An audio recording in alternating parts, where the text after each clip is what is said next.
Bizkaian sortua, Nafarroa dauka orain bizileku. Kazetaria, telebista, irrati zein prentsa idatzian aritu da azken 20 urteetan. Idazlea ere bada, novela luzeak zein laburrak idatzi ditu, eta gertutik ezagutzen du euskal kulturgintza, literaturagintza bereziki. Hontaz eta hartaz hitz egitera heldu da gaur, Irati Jimenez. Kaixo Irati. Kaixo Baitzer. Ongi etorri gure plaza honetara. Eta mila esker zure hausnarketak plaza honetara ekartzeagatik. Zure interesgarriak izatea eskertzen dizuet gonbitea. Bai. Dakizunez, plaza honek, plaza huts honek hausnarketetarako topaleku bat izan nahi du, eta hausnarketa horiek abiatzeko puntuetako bat zera da. Herrigintza aro berri baten atarietan ote gaude. Atzera begiratzen badugu, ikus dezakegu aro benetan aberats bat eduki dugula, gara ilunenetatik gaur egun arte herri honek jakin duela herrigintza garatzen, eta kontua da aro hori agortzen ari ote den, eta berri bat hasten. Eta jakina, aroak ez dira egun batean isten, eta hurrengoan irekitzen, beti dago batetik geratzen dena, ondorioak, berriak sortzen dituenak. Ez dakizuk nola ikusten duzun, ireki beharrote den aro berri horrek, zein neurritan izango duen jarraipen bat, eta zein neurritan izango den aurrekoarekin haustura bat. Zeu esan duzu, ezin direla marrak horrela zehatz marraztu, bai ados nago analisiarekin, alegia esango nuke zerbait berriaren ataritan gaudela, behintzat berria azten horretaraino ez dakit, lehengoarekin desberdintasun nabarmen batzuk badituena, ez? Zer esanik ez da siglo armatuaren bukaeran gaudela, eta bukaera horren gestioaren bukaeran ere bai, eta beraz, behintzat gestio haundienaren bukaeran, eta beste zerbaitetan gaudela orain, eta beste zerbait badatorrela, zer den zerbait hori geuk egiten dugunaren neurria izango du jakina, ez? Eta ze mailatan izango den bestean jarraitua edo haustura, nik esango nuke, desio bada, analizi bat baino gehiago egia esango nuke kolektibidadea kudeatzeko izan ditugun moldetariko asko errekuperatzeko moduan gaudela eta ez ditugulako galdu, kalean ikusten dira ez ditugula galdu, eta gutasun zabalago bat eraikitzeko bideak zabali ditugula eta ateak ere bai, eta era berean esango nuke haustura markatzearren esango nuke komeniko litzaigukela behar bada gure jarrerarik Euskal Herrian famili politiko handi guztiek izan ditugu oso geureganako joerak, oso geure baitarako joerak, oso guzti dut joera euskalduna dela ere bai geure baitaratzea, ez? Eta jakingo bagenu hori zabaltzen denon artean eta sektarismoarako izan ditugun joera horiek zabaltzen, hor aro berri horrek nik uste dut aukera berri eta pozgarri asko emango dizkigukela, ez? Esango nuke jendartean gogoa badagoela. Beste gauza bada gogoak borondate hutsak ez dakarrela beti asmatzea, baina gogoa daukanak batean asmatzen ez badu bestean asmatuko du eta denborarekin asmatuko du. Eta ni behintzat halako optimista antropologiko horiek esaten diren nahiko nazkagarria terminoa, baina optimista antropologikoa naiz. Eta jendarte honetan Euskal Herriko modu zabalenean hartuta jendarte honetan eta kolektibidadeetan orokorrean esperantza handia daukat. Eta ideia horretatik pixka baina ari gara esaten ixten den ziklo bat, irekitzen den beste bat, eta gauza batzuk aipatu dituzu, baina egia da badaukagula herri iruditegi oso bat, eraikia ziurrenik Euskal Herriak estatuekin izan duen gatazkaren gauzapen oso zehatzetan oinarritu dena, ez dakit zukor nola ikusten duzun ea horrere berrasmatzeko beharra daukagun, herri iruditegi berri baten beharra ere ote dugun. Pasatzen ezkit bi gauza, alde batetik, zeuk esan duzu, estatuekin izan dugun eta dugun gatazka luzearen ondorioz, behar izan dugu geure buru askotan konfrontazioa eta oposizioa definitu.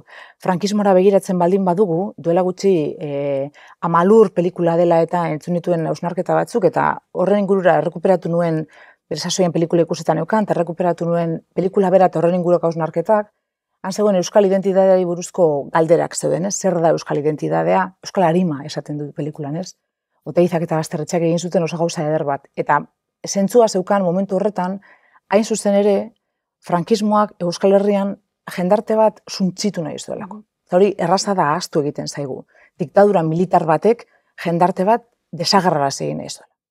Eta izateko molde batzuk, eta hizkuntza bat horrekin batera jakina, baina ez bakarrik hori, eta kolektibidade eta indar kolektibo batzuk hautsi guztiz. Ez?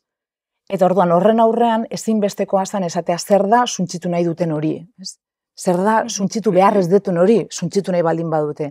Eta orduan identitatearen hausnarketa hori oso interesgarria eta emankorra izan zen eta beharrezkoa. Gaur egun, iruditzen zait, askotan identitatearekin geratzen garela hor kateatuta, eta beharko genukela behar bada gehiago itzein askatasunari buruz. Ezkerreko indar abertzaleen borrokaren bihotzean ikuste dut egon dela beti, egon dira besta osatzuk ere, baina egon dela beti, mugimendu, askapenerako mugimendu bat izan dela, eta izan behar duela, eta hori dela daukan gauzarik ederrena, eta beraz askatasunerako mugimendu, eta askatasun horrekan ikusiko dugu ze identitate daukagun, ez? Ze identitate asko posibleak dira jendarte aske baten baitan. Orain posible ez diren batzuk ere bai, espero dut. Beraz, identitatearen eta identitatearen inguruko hausnarketak batzutan, ez du jakin ondo esaten, baina batzutan iruditzen zaizkit pixka bat atzerakoiak direla. Eta jotzen dugula gehiegi, esan dulen oso geure baitara bilduak garela, eta geure historiagatik ere jotzen dugula askotan identitatearen hausnarketa horretan pentsatzera, bueno, zein izango da hemendik aurrera euskaldun ona, zein da euskaldun zintzoa. Euskaldun izateko modu bat definitzeko joera handia daukagula geure baitan, eta joera horri aurre egiten ere jakin behar dugu, euskaldun honik eta gaiztorik ez dago, euskaldun izateko modu batzu dira suntzitu nahi izan direnak, eta posible egin nahi izan ez direnak. Eta hori erditik kenduta, aber euskaldun askeagoak lortzen ditugun, eta euskaldunak eta erdaldunak, eta euskalduna esan nahi dut, jendarte honetan bizi garenok modu zabalean ulertu da ez bakarrik euskaraz. Eta beraz, herri iruditegi bat baino, herri iruditegi asko izango dituen, atzera begiratuko bagenu orain irekiko den ziklo bat, atzera begiratuko bagenu zer islatuko litzateke uste duzu, herri iruditegi askozaz ere anitzagoa izango litzatekela. Nik esango nuke baietz, zenbat eta askeago, aukera handiagoak izango ditugu, errepide batekin egiten badugu metafora, hori gertatzen askotan baita ere puritanismoarekin eta orden sozialarekiko joerekin eta beti pentsatzen dut, bidea estua baldin bada errail bakar bat kabitzen eta denok modu batekoak izan behar dugu. Bidea zabala baldin bada, ni joan naiteke nire errailetik eta zuz joan naiteke zuretik eta denok posible izango gara. Eta beraz, egia da, bilatu behar ditugula kolektibidade hau mugiaraziko dituzten balioak. Eta mugiaraziko duen irudi bat proiektatu behar dugula etorkizunera, ez? Zer gara euskaldunok, eta irudi positibo bat posible izan behar garelako garena eta garen baino hobeak ere bai, ez? Kolektibidade guztiek ustut behar dutela hori etorkizunera eraman. Espainolei ere ustut faltan daukatela hori, nork proiektatuko duen Espainiaren irudi bat, imperialista estena, zapaltzailea estena, haien etorkizunera, hor haiek posible izateko beste modu askatzaileago batean, ez? Emantzipatzaileago batean. Eta euskaldunok ere, uste dut horren egarretan gaudela. Behar dugu errekuperatu jendarte baten irudia, hemen sortu izan diren langile klase harrigarri indartsuei omen egonge diena, errekuperatuko duena euskarren irudi bat, non kapaz izan garen mugimendu kooperatibo harrigarri bat sortzeko, non kapaz izan garen loraldi kultural ikaragarriak sortzeko, frankismoari aurre egiteko, beste irudi batzu behar ditugu proiektatuko gaituztenak, optimistak uste dut izango direnak. Bai, ez dakit esan dezakegun krisi identitario bat daukagun, ez dakit krisia den, edo besterik gabe ziklo aldaketa bat den, eta listo, eta bai esan dezakeguna da ziklo aldaketek eta krisi garaiek izaten dutela, nolabait erreakzio sozialetarako eta kulturaletarako olako ematen dute, baldintzak ematen dituzte. Ez dakizuk nola nabaritzen duzun Euskal Herriko pultso soziala gaur egun, ze azken garaitan oso latu sozial potenteak ikusi ditugu, izan feminismoa, pentsioak, altxasukoak, ez dakit antzematen duzun pultsoa pixkat berrartzen ari dela, edo antzematen dituzun energia sortzaileak izan daitezkeen eremu zehatzen batzuk edo.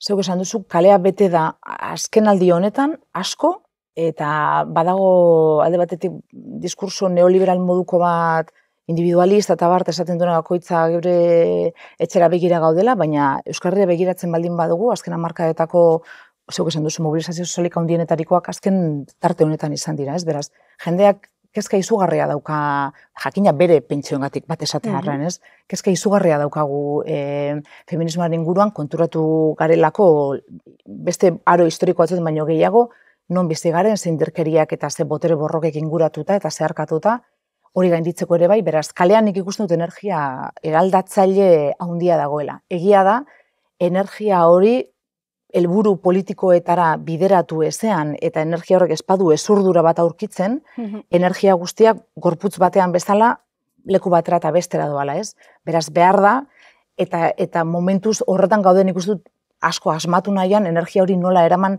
kaletik erabilgarria izango den beste leku batzuetara, instituzioetara, beste mugimendu batzuetara, ez? Horretan gaudela, baina nik ikusten dut herria oso mugitua. Baina, beraz, egon gaitezkela, aro berri oso posgarri eta oso mobilizatzaile eta emanzipatzaile baten hasieran zergatik ez, Kaleak hori esaten dit. Eta zeharka aipatu dugu, adibide bezala gutxienez, feminismoak azken garaitan hartu kriston indarra eta burujabetzaz eta emantzipazioaz hitz egiten dugunan ere, feminismoak baditu horretarako aukerak eta ikuste besterik ez dago, azkeneko martxoaren 8ko deialdi arrakastatsua, eta hildo horretatik ez dakit hausnartu duzun zer den martxoaren 8 horrek eman diguna, eta gainera zertan gauzatu daiteken Euskal Herrian energia hori guztiaz, esate duzuna joan daitekena, zertan gauzatu daiteke Euskal Herrian.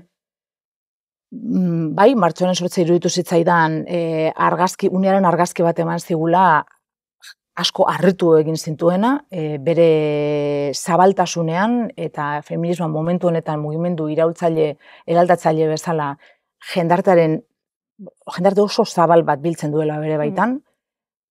Nolabait esatarren kontzientzia bat iaio dela uste dut, eta arerioa, alegia, bizigaren sistema hain patriarkal, machista, sexista eta feminidadearen arerio dena eta hain misoginoa dena, maila handi batean, naiz eta hau izteberka bezala den eta oso sustrai sakonak dituen ikusi egin dugu. Eta jende asko ikusi du. Jakina badago neomachismo bat, horren kontrako reakzio bat, hori guztia zalantzarik ez dago. Ez da, arerio bakar bat ez dago, errenditu egiten dena norberak soilik identifikatu delako, seinalatu delako. Baina, hori esan da, oso arerio komplikatua da. Oso komplikatua. Gizartea ez dago bakarrik instituzioetan, ez dago bakarrik hezkuntza sisteman, programazio matxistak denok barruan ditugu, hor bizi izan gara. Eta ez daukagu inor ez da inoiz, inon bizi izan, non ez dagoen patriarkatu maila bat, behintzat munduan bizi dagoen inor ez dakigula, ez?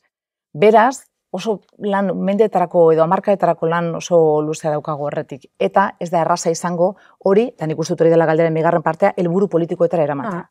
Uste dut, Euskal Herrian, importantea dela gure diagnostikoak Euskal Herrian egitea, azteko, mundu mailako mugimendu baldadatetik, Espainiako estatuan ere badira, eta Frantzian ere bai, baina aldaketekin, badira mugimendu feministak, eta ikusten da hor oldarraldi bat, mugimendu feministarena, baina hori guztia esan da, uste dut gure marko Euskal Herria dela, borroka honetan bereziki, diagnostikatu behar dugulako ondo zein den gure patriarkatua, nolabait esatearren, ez da izan exactamente Andaluziakoa bat esatearren, nire familien parteatangoa eta badakit, beraz, zentzuk izan diren gizon eta emakumeen arteko harremanetan gure botere harremanak, zentzuk izan diren gure arazo historikoak, zentzuk gainditzeko daukagun errazago, esain erraz, indarkeria matxistaren ikuspuntutik zein den benetan gure arazoaren neurria, eta zeintzu diren beste arazo batzuk, akaso neurri handiagoa daukatenak, esan ditu ikusten duguna baina handiagoak, ez indarkeria matxista baina handiagoak, eta ez ditugunak ikusti. Beraz, diagnostiko uste hemen egin behar dugula. Eta uste duzu falta dela gaur egun, feminismoak Euskal Herrian badauka kriston indarra. Bai, maila batean falta zaigula. Beste gauza batzuen artean, administrazio desberdina garelako, eta beraz, Nafarroko herri beheratik Urdaibaiko eskualdera Bizkaian alde ikaragarria dagoelako, eta beraz, diagnostikoak ez direlako errazak. Patriarkatuak, kapitalismoa bezala, oso ondo daki mutazioak egiten. Oso ondo, iraun bizitzearren egiten ditu. Eta beraz, eta hemen izan dugun esate baterako lan distribuzioa oso desberdina da Andaluziatik izan dugun, emakumeak gehiago dira etxean, hemen kalean egon izan gara lanean, gehiago beste leku batzuetan baina horrek ez du esan nahi, genero banaketa handiago da lanean ere bai, soldata banaketa handiak ere bai, eta uste dut hori guztia bai falta zaigula oraindik hobeto diagnostikatzen jarraitza, eta gure buruari horretarako etengabeko harreman tresnak ematea, ze diagnostikoak etengabekoak izan behar dira. Gero hori gure instituzioetara eramateko helburu politiko konkretuekin. Eta nik uste dut, jerarkizatu behar ditugula helburuak. Gauza bada, feminismoa maila batean geure burua askatzeko tresna bada. Beraz, badu parte bat oso individualista. Eta oso individuala, geure baitan soilik egin dezakeguna, eta gainera geure baitan egiteko ardura daukaguna. Eta baina, hori ez da bakarrik, kolektibidade baten interesak defenditu nahi ditu, ez? Subvertitua, zapaldua, aspiratua, baztertua dagoen kolektibidade oso zabal batena. Emakumeek osatzen dutena lehen mailan, eta gizonek ere, baiz, patriarkatua kartzela da. Eta kartzelan inorgez luke egon behar, ez da kartzelero gara. Eta hori helburu politikoetara ekarri. Zer egingo dugu indarkeriarekin, zer egingo dugu nire ustez kontziliazioarekin, oso modu importantean, eta zer egingo dugu soldataldearekin. Energia sortze zare gara, adibidez berdinak aipatu ditugu, eta badago bat, oraingoz behintzat agertu ez dena, eta zu kazetari eta idazlea izanik, galdetu nahi nizuke nola ikusten duzun Euskal Herrian kulturgintza egun. Gaur egun, kultur globalizazioaren garaian gauden honetan, Euskal Herrira etorrita, Euskal Herriko kulturgintza, zer nola ikusten duzu? Laburrora esatearen nik esango nuke, askotan galetzen digutena, zemo zaude, esaten dugu, ondo, ez? Eta berez, kotasun hori daukagu, ez da osaitzen artean, ez dailako igual guztunekoa edo hori kontatzea gaizki izan da. Ongi esan beharko. Ondo, hori da, ongi esan beharko. Gure nire mutilaguna aitak esango zukeen bezala, bien o te cuento? Bien o te cuento. Beraz, ondo esango dugu Euskal Kulturgintza, ondo, ez? Eta ematen ditugu beti arrakastaren zera. Nik esango nuke ez dagoela bereziki ondo.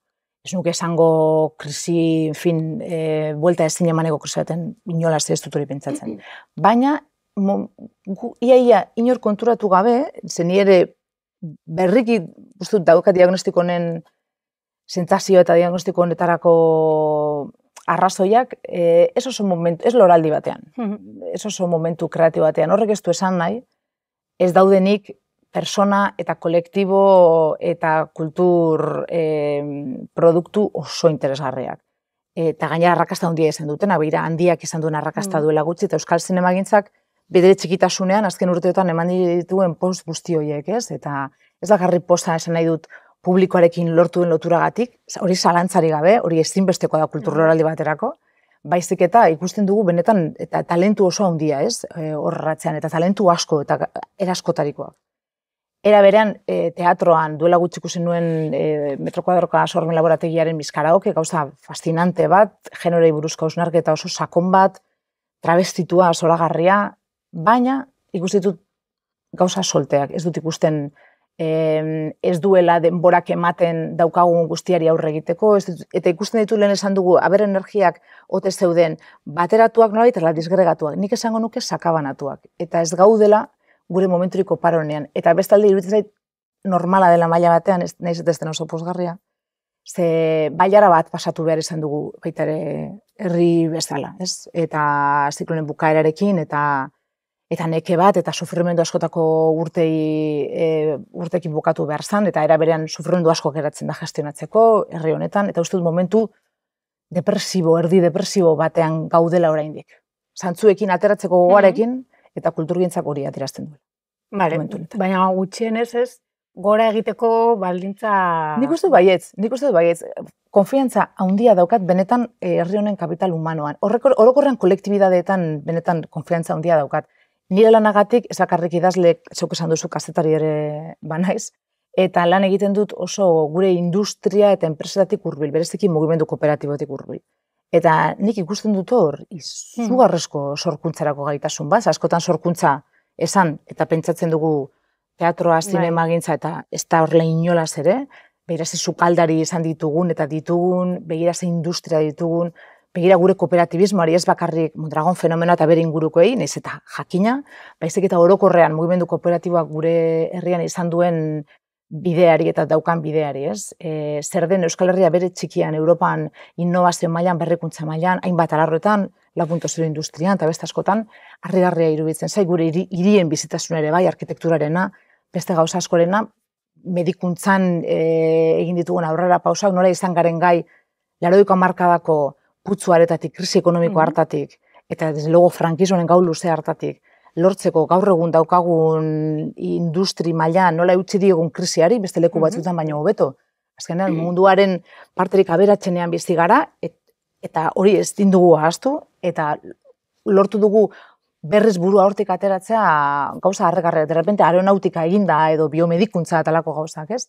Egunero nago horretatik hurbil eta konfiantza izugarri ematen dit jendarte honengan. Bukatzeko norabidea pixka bat aldatuta. Bizkaitarra zara sortzez, eta Nafarroan bizi zara azken urteetan. Ez dakit herrialde batetik besterako esperientzia horretan, badaukazun irakurketa, hausnarketa, ezberdintasun, praktika antzeko edo ze alde ikusi duzun mendebaldetik ekialderako saltortan? Nik uste dut, behin erabili nuen ekitaldi politiko batean hitza hartzerakoan, niretzat Bizkaitar bezala duela 3 urte izan zen foru hauteskundeak baino lehen, eta besteak beste Joseba Asiron Iruñako alkate izatera eraman zuen kanpaina hartan, Iruñan izan zelako ekitaldia. Horregatik akordatzen naiz, horregatik eta gero, por supuesto, Joseba Asiron udaleko alkate, udaleko balkoan ikusi nuen negarri egin nuelako, nire etxe hartan zen dena bezala. Eta etzinen bakarra hori da. Eta lezi ikaragarria izan da nik uste dut Euskal Herri osoarentzat, ezina egina izan da maila handi batean, ez? Eta urte askotako lan ondo egindako lanaren ondorio mugimendu sozialetatik partidu politikoak kalean egon ziren, era berean kalearekin batera ibili ziren, kalea entzun zuten, kalea instituzioetara eraman dute, herriaren tresna benetan izan dira, eta dira uste dut gaur egun dauden alkate guztiak ezkerreko eta aldaketaren gobernuaren baitan bilduta dauden alkateak eta zinegotzeak eta jarri dute martxan Nafarroa herriaren zerbitzura, ez? Jauntzuen zerbitzura egon diren instituzioetatik askatuta, eta hori bizi izatea harrigarria izan da, oso pozgarria, horren zerbitzura egotean nire txikitasunen gauza batzutan zoragarria izan da, eta Bizkaiatik ikusita, esango nuke ematen digun irakaspena dela, norberak helburu bat jarri behar diola bere buruari, kasu honetan izan zen, UPN-eren hegemoniarekin bukatzea, UPN, PSN, apurrezinazioen matematiko horiek apurtzea. Bizkaian ez da berdina, Eusko Alderdi Jeltzalea ez da UPN, zer esanik ere ez dago, baina momentu honetan ezkerretik egin behar zaio oposizio sinesgarri bat eta alternatiba sinesgarri bat sortu gaur egun den Eusko Alderdi Jeltzale honentzat. Ez diolako nire ustez herri honen burujabetzari biderik ematen, eta beraz hor dagoen energia guzti hori beste leku batera eraman behar dugu, eta lidergo bat eman behar zaio Bizkaian ikustut ezkerrerago Eusko Alderdi Jeltzalea baino, eta burujabetzari begirago dagoena.